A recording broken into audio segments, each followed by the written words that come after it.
The Nightingale by Hans Christian Andersen. Once upon a time, in the vast empire of China, there was a grand palace where the emperor lived. The palace was surrounded by the most magnificent gardens in the world, full of exotic plants, delicate flowers, and sparkling fountains.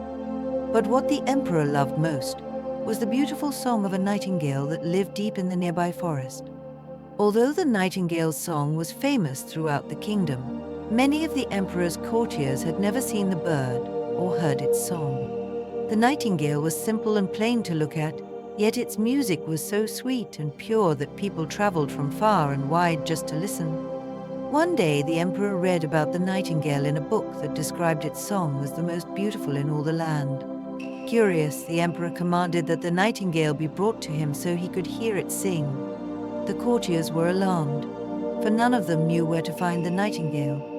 They searched throughout the palace and the gardens, but the nightingale was nowhere to be found. Finally, a humble kitchen maid spoke up. She told them that she had heard the nightingale sing many times while she gathered water in the forest. With the kitchen maid's help, the courtiers found the nightingale and brought it to the palace.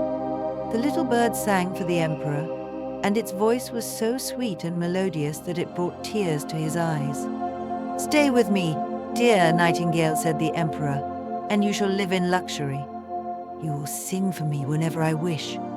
The nightingale agreed and stayed at the palace, but it soon became unhappy.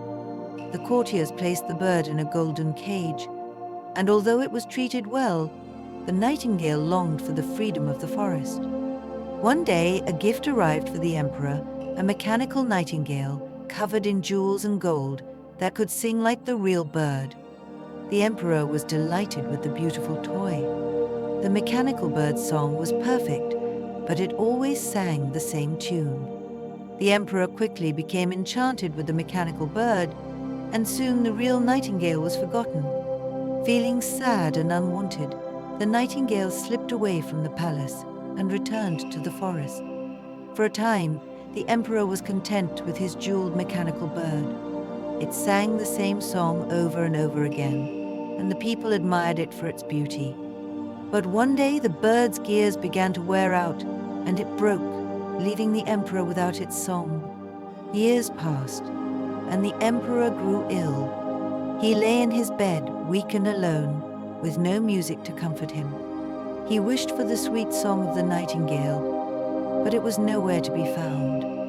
One night, as the emperor lay on his deathbed, the real nightingale flew to his window. Perching on the sill, the nightingale began to sing. Its song was so beautiful and filled with life that the emperor felt his strength returning. "Thank you, dear nightingale," the emperor whispered. "You have saved me with your song. Will you stay with me forever?" The nightingale replied, "I will not live in a cage, but I will come when I please. I will sing for you and bring joy to your heart, but only if I am free." The emperor agreed, and from that day on, the nightingale visited the palace often, singing its beautiful song for the emperor and all who wished to hear. And so the nightingale's song brought happiness and health to the emperor, while the mechanical bird remained silent and still. The nightingale was cherished once again, and the emperor learned the value of true beauty and freedom. If you enjoyed this story, when you awaken, please give it a thumbs up and subscribe to our channel for more magical tales. Don't forget to hit the notification bell so you never miss an adventure. Sweet dreams, and see you in the next story.